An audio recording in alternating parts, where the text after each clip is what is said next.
오늘 말씀의 제목은 축복의 비결입니다. 제목을 정하는데 굉장히 고민이 많았는데요. 축복의 비결 좋나요? 네. 본문 말씀은 고린도전서 16장 13절 말씀입니다. 읽겠습니다. 다 같이 읽죠. 시작.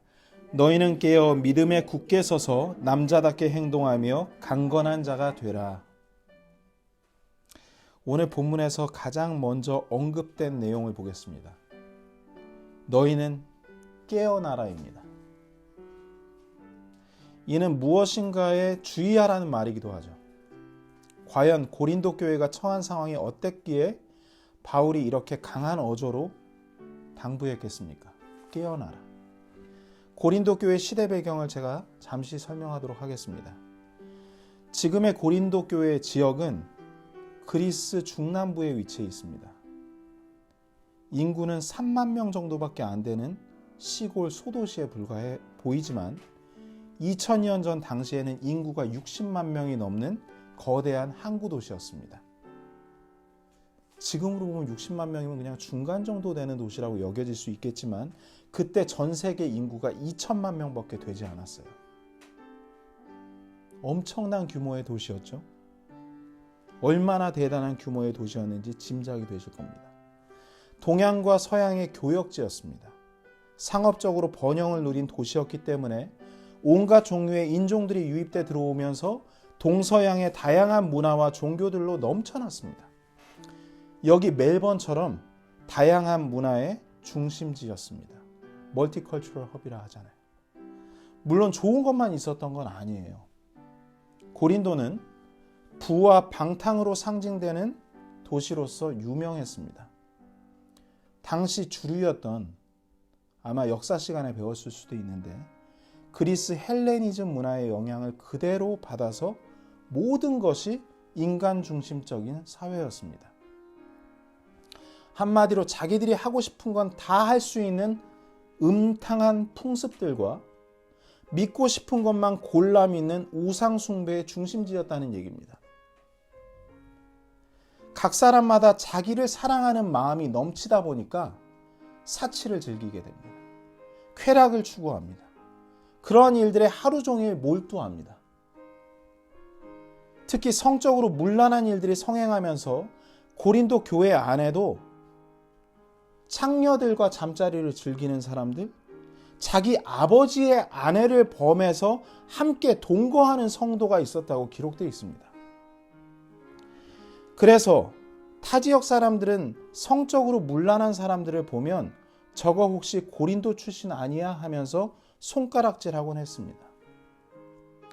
한국도 인터넷을 통해 세계화가 급속도로 진행되는 과정이죠. 아마 가장 앞서갈 겁니다. 그러다 보니까 다양한 나라의 이민자들이 그리고 종교들이 문화들이 한꺼번에 여과 없이 밀려 들어왔습니다.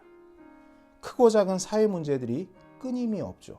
뉴스로 다 말 못할 지경입니다. 이곳 호주는 어떻습니까? 마찬가지죠.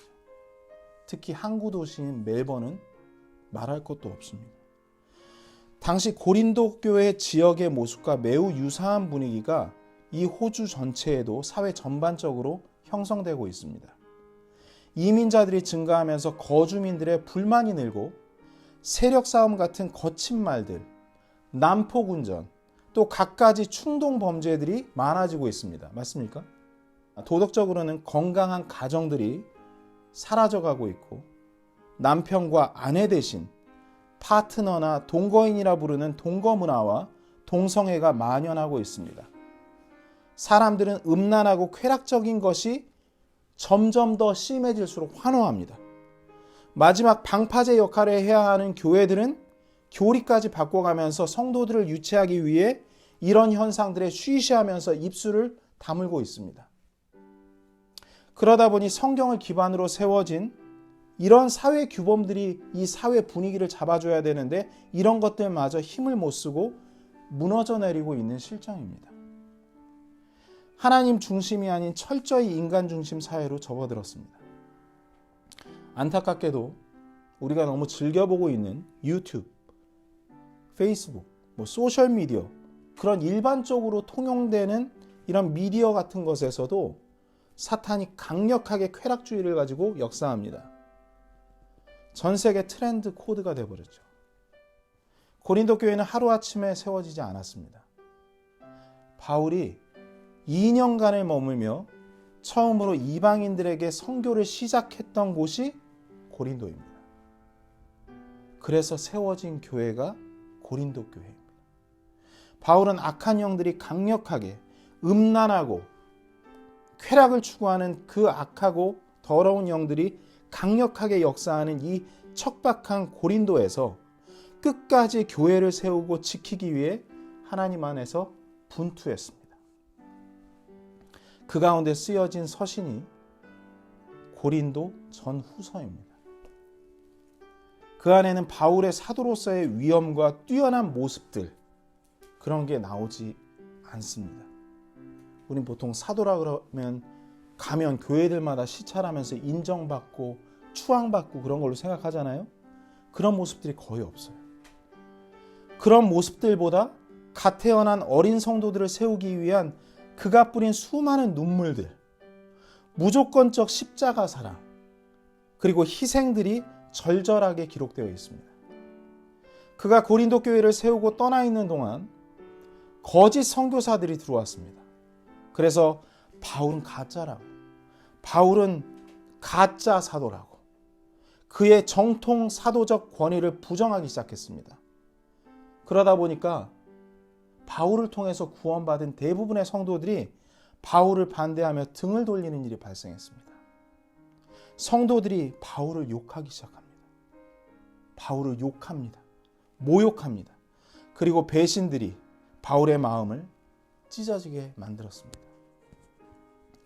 이런 비통한 마음을 품고 격앙된 어조로 쓴 눈물의 편지가 고린도 후서입니다. 그러나 바울은 끝까지 포기하지 않고 믿음에 굳게 섰습니다. 그게 오늘 읽은 말씀과 관련이 있습니다. 그리고 사탄을 대적했습니다. 다시 고린도 교회 성도들을 되찾아올 수 있었습니다. 수많은 고난들이 있었음에도 끝까지 교회를 사랑하고 권면을 멈추지 않은 바울을 주님께서 기쁘게 사용하셔서 고린도 교회는 다시 하나님의 말씀 위에 세워질 수 있었고, 이를 견딘 바울은 주님의 가장 사랑받는 사도로서 성경에 기록되어 있습니다. 그랬기 때문에 우리가 익히 알고 있는 빌립보 교회 아시죠? 데살로니가 교회 아시죠? 에베소 교회들이 세워졌고, 갈라디아, 골로새, 라오디게아, 마케도니아에 선한 영향을 줄 수 있었던 겁니다. 당시 악하고 음란한 영이 판치던 고린도 지역에 있는 성도들을 향해 왜 바울이 너희는 깨어 있어라 했는지 이해가 이제 되셨을 겁니다. 오늘 말씀은 현재를 살고 있는 그리스도인들에게도, 우리에게도 어떻게 깨어 있어야 하는지 알려주는 매우 중요한 권면이 될 것입니다. 다시 말해 고린도 교회뿐 아니라 위기에 빠져 있는 교회들의 모든 문제를 해결할 수 있는 처방책이 오늘 말씀 안에 들어 있습니다. 오늘 말씀의 제목이 뭐라고요? 축복의 비결입니다. 그 처방책이 오늘 말씀에 있어요. 본문 고린도전서 16장 13절 제가 다시 읽겠습니다. 너희는 깨어 믿음에 굳게 서서 남자답게 행동하며 강건한 자가 되라. 바울은 성도들에게 깨어있기 위해 필요한 다음 당부를 말하고 있습니다. 믿음에 굳게 서라. 믿음에 굳게 서라. 우리가 생각하는 믿음은 대개 사람과 사람 사이의 믿음일 때가 많죠. 나 믿어? 오빠 믿어? 못 믿어? 그런 걸로 인해 가지고 틀어지고 그러잖아요. 그런데 하나님께서 정의하는 믿음은 완전히 다릅니다. 저와 여러분이 말씀에 대한 믿음을 가지고 있느냐 없느냐가 하나님의 관점입니다.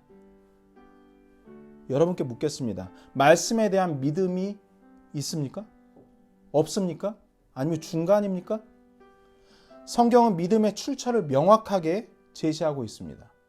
로마서 10장 17절 말씀, 유명한 말씀 제가 받들어 읽겠습니다.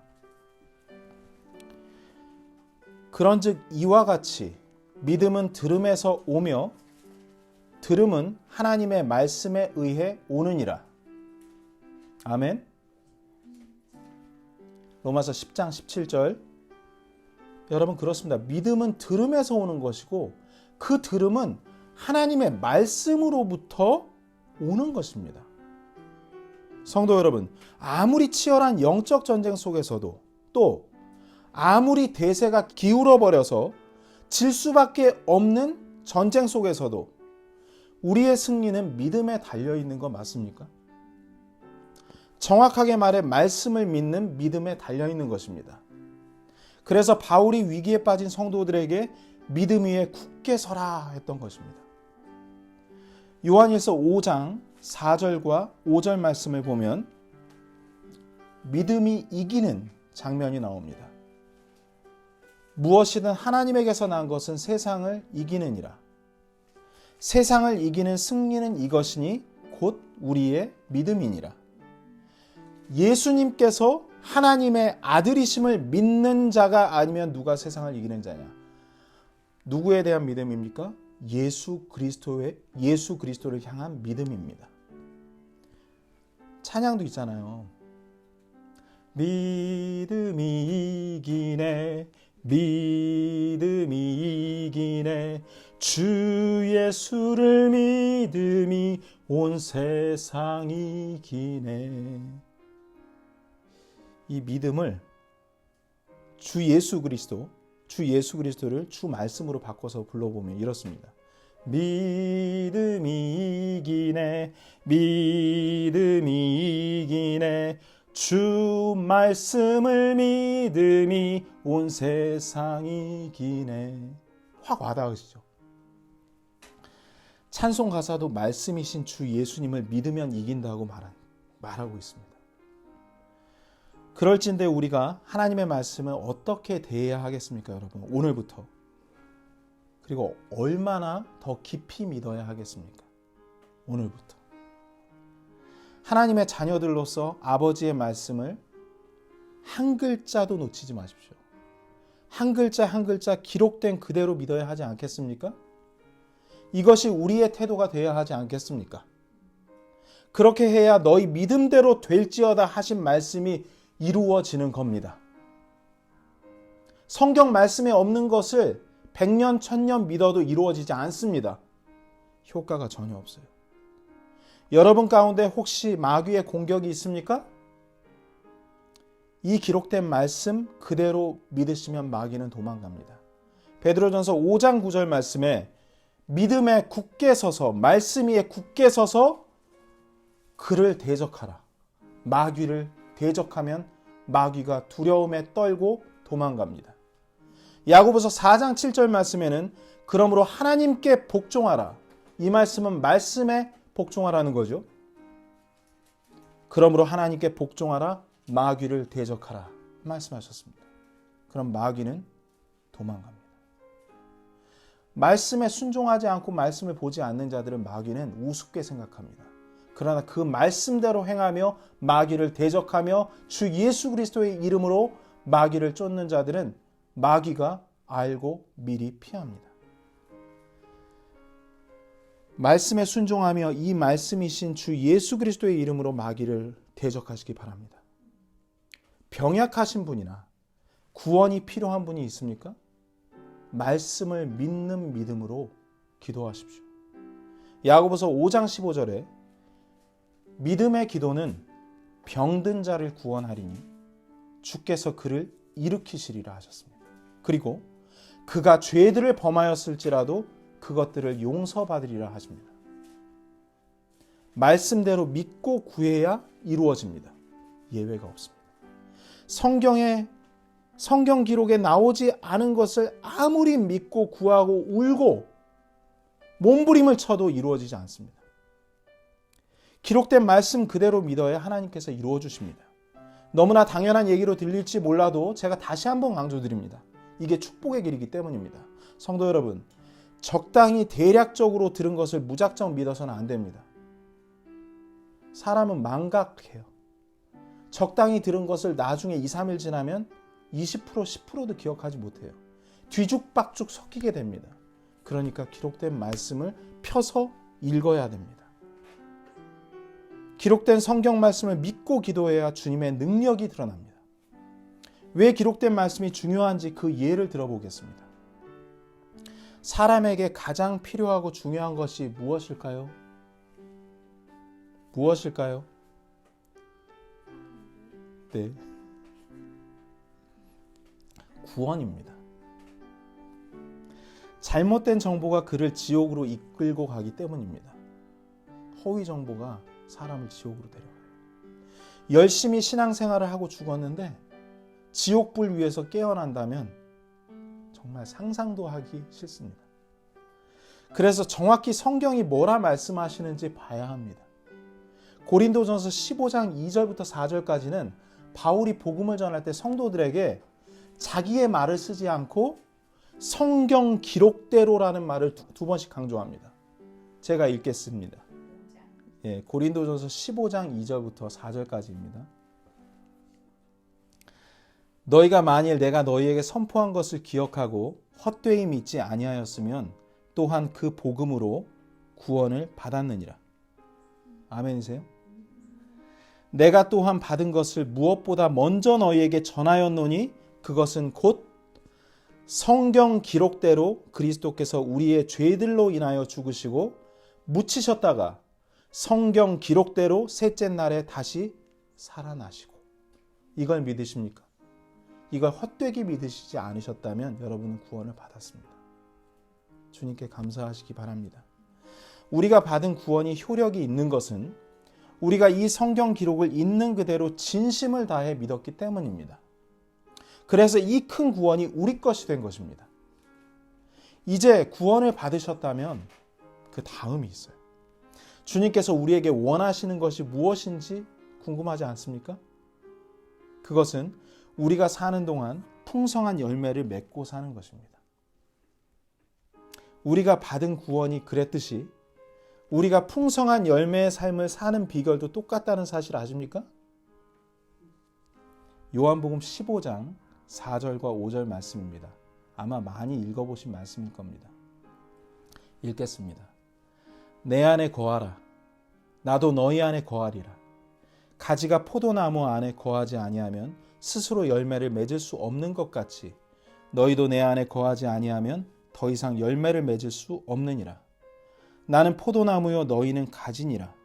사람이 내 안에 거하고 내가 그 안에 거하면 바로 그 사람은 많은 열매를 맺나니 나 없이는 너희가 아무것도 할 수 없느니라.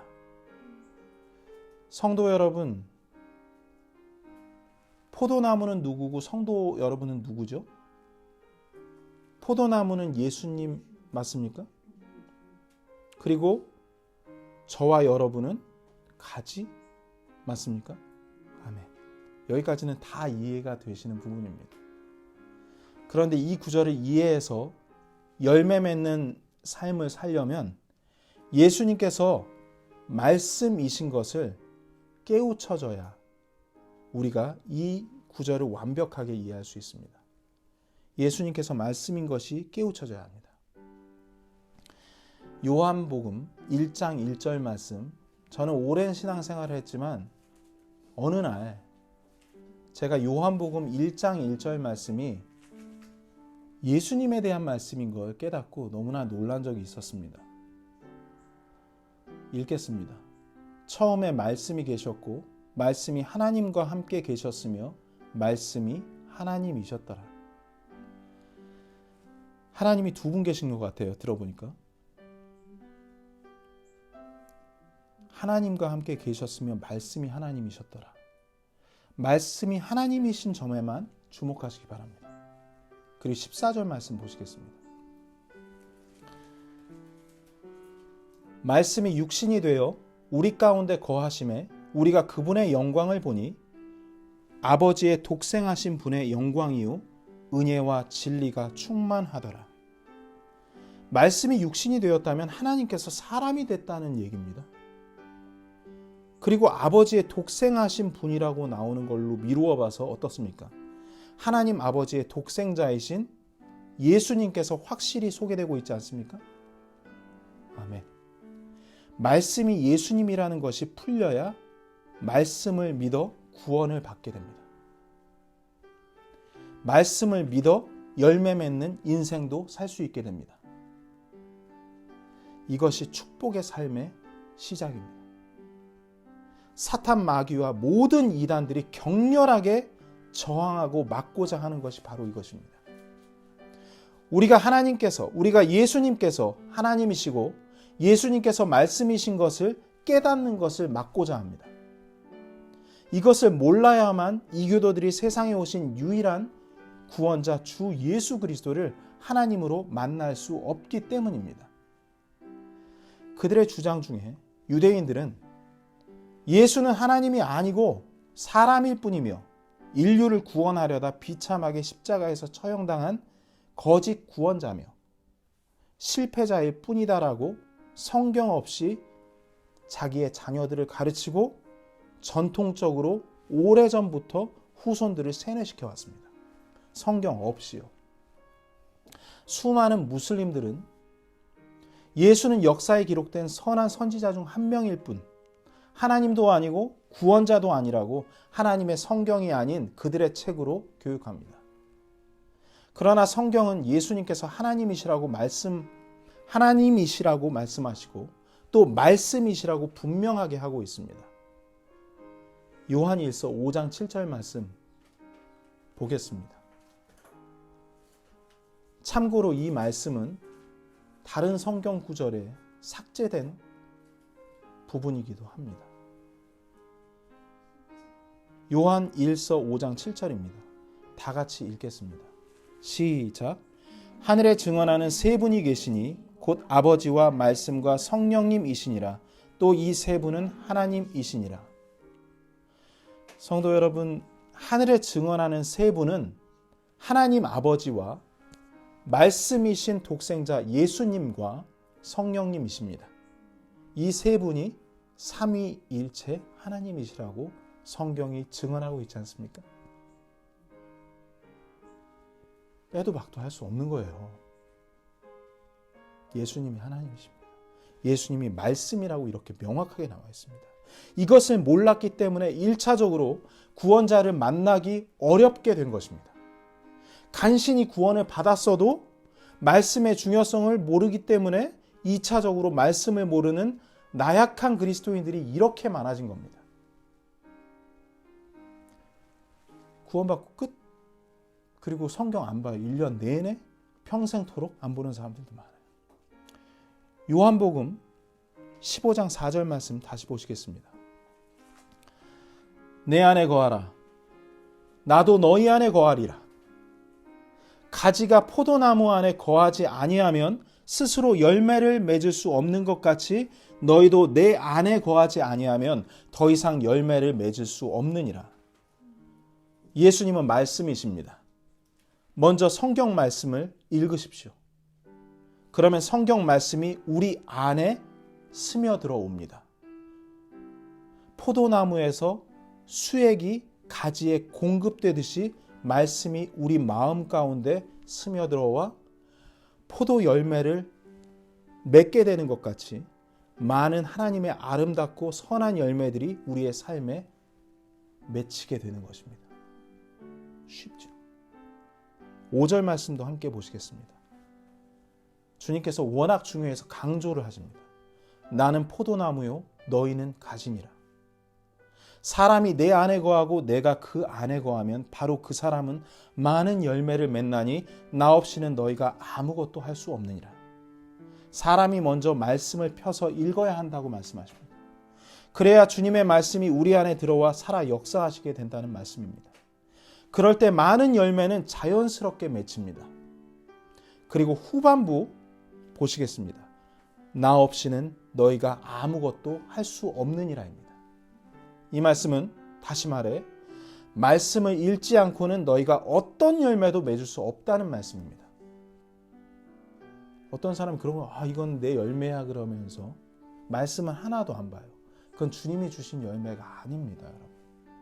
아무것도 하나님께 영광이 되는 일을 할 수가 없습니다. 자, 이제 우리의 기도 응답의 비결도 똑같이 말씀을 읽는 것과 관련 있는지 살펴보도록 하겠습니다. 7절 말씀 밑에 보세요. 요한복음 15장 7절입니다. 여러분들께서 아셔도 말씀을 통해서 확인하는 것이 중요합니다. 너희가 내 안에 거하고 내 말들이 너희 안에 거하면 너희가 원하는 바를 구하라. 그러면 그것이 너희에게 이루어지리라. 아멘. 너희가 말씀 안에 거하고 그 말씀들이 너희 안에 살아있으면 너희 원함을 기도해라. 그러면 그것을 이루어주겠다 약속하신 겁니다. 이것은 너무나도 큰 축복의 말씀입니다. 그러니 우리가 말씀을 읽을 때는 한 글자 한 글자 소중히 그리고 깊이 있게 읽어야 할 것이 당연한 겁니다. 읽지 못하는 사람은 정확한 성경 말씀 구절을 듣고 묵상하고 또 묵상하며 마음속에 담아야 하는 것입니다. 매일 이런 생활을 하게 되면 어떤 능력들이 생기는지 본문 마지막 부분을 통해 살펴보기 원합니다. 본문 말씀 보시겠습니다. 너희는 깨어 믿음에 굳게 서서 그 다음입니다. 남자답게 행동하며 강건한 자가 되라. 남자답게 행동하게 됩니다. 지금 내가 여자라고 생각하지 마시고요. 남자답게 행동하게 된다는 이 말씀은 말씀이 내 안에 들어오게 되면 담대해진다는 말씀입니다. 결단력이 생깁니다. 죄를 용납하지 않은 강한 용기를 갖게 됩니다. 과거 항상 나를 넘어뜨렸던 유혹이 찾아와도 단호하게 거절합니다.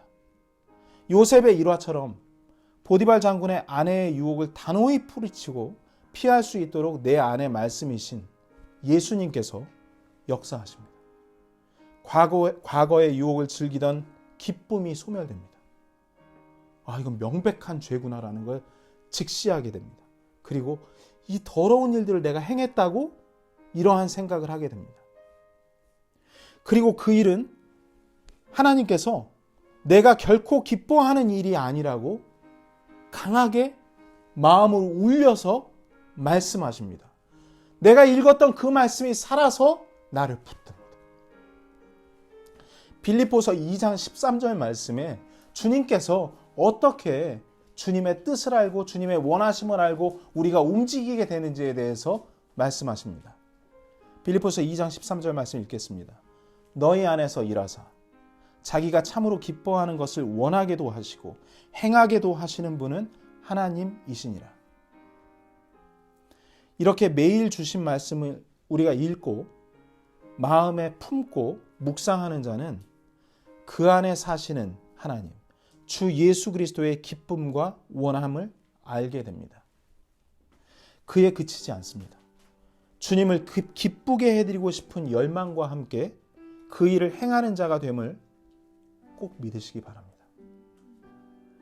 너희는 깨어 믿음에 굳게 서서 남자답게 행동하며 강건한 자가 되라.